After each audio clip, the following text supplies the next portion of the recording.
have popped up.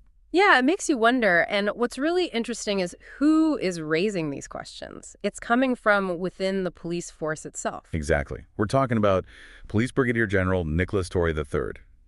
Back in mid-2024, he made some pretty bold claims. He did. He alleged that the Davao City Police Office, the DCPO, was, well, essentially cooking the books on crime stats, manipulating them. And that's what we're getting into today. We'll look at these claims, the evidence Brig, the agenda Torre brought forward, and sort of unpack what might be going on with crime reporting there. Our aim is really to give you the key insights, get you up to speed quickly without drowning you in jargon. Okay, so let's start with the main claim. Brig, Gen Torre said police blotter records the very first reports of incidents were being changed. Changed to make crime rates look lower than they actually were, which, as you said, clashes directly with that long-held safest city image. Right. And he wasn't just making vague accusations. He described specific ways this was supposedly done. One was misclassifying crimes. There was that example, wasn't there? A theft, I think March 4th, 2024.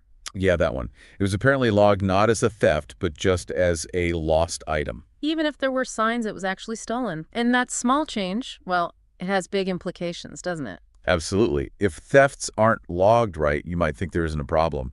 And then, resources don't go where they're needed. Another thing you mentioned was using for record-only entries. Yes. Explain that a bit. So incidents would be written down in the blotter, but they were specifically tagged so they wouldn't count in the official crime statistics sent upwards. Okay, like what kind of incidents? Well, he gave examples like a report about a youth who had a knife during an argument or a student reporting their phone stolen. These things happened, they were noted down, but allegedly kept off the official tally. Which obviously raises the question, why wouldn't those count?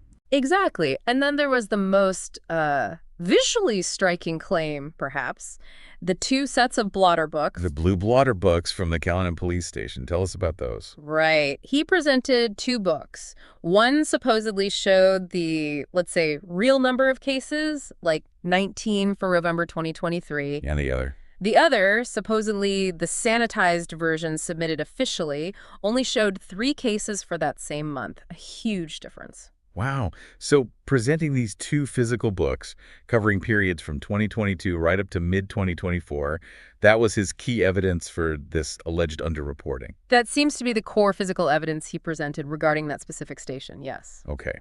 Now, how did the city react? I imagine this didn't go down well. Not at all. Davao City Mayor Baste Duterte denied it very strongly. He actually called Torre a professional liar. Strong words. And he wasn't happy about the police reshuffle that happened either, was he? No, he criticized that quite heavily, but the BNP of the Philippine National Police, they did take action. What did they do? Well, PRO 11, the regional office which Torre headed at the time, started what they called a blotter validation. And then, significantly, on July 8th, 2024, 19 station commanders in Davao were relieved. 19? That's a lot. It is. And administrative proceedings were started against over 100 officers. Plus, the PNP national spokesperson actually confirmed that, yes, discrepancies were found in the records. So the PNP's own actions seem to give some weight to Torre's allegations, even with the mayor's denials. It certainly looks that way. The official response acknowledged problems. This creates such a conflict, though. You have Davao often topping safety surveys like Numbeo and official reports showing big drops in index crimes. Right. They reported things like a 36% drop in focus crimes in early 2024 compared to the year before? Something like that, yeah. That's the official picture. Safe, getting safer. But then you layer in Brig, Jenna Torre's claims about blotter manipulation.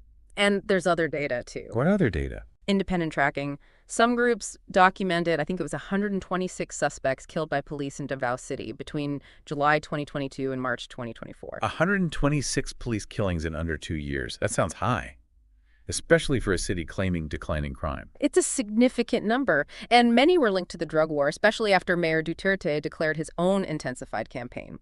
So you have this tension.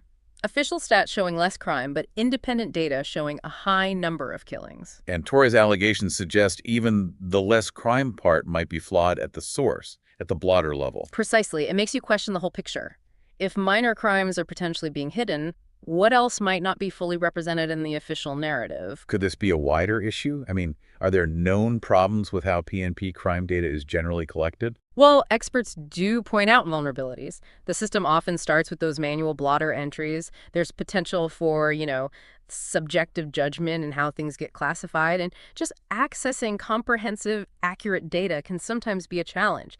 These factors could create openings for data not reflecting the full reality. Okay, so summing this up, it feels like the main tension is between the official story of Davao being safe and getting safer versus these serious allegations backed by some evidence and other data points, like the killings, that paint a different picture. Yeah, that's the crux of it. Official reports say one thing, but these claims and other figures suggest reality might be, well, more complicated. This deep dive really throws a spotlight on how crime data gets recorded and presented and how that shapes our understanding of safety. It definitely does. And maybe the final thought for our listeners is this. When questions arise about the accuracy of official data, especially on something as critical as safety, what does that do to public trust? That's a really important question. It really underscores the need for transparency and, reliable information so we can actually understand what's happening in our communities.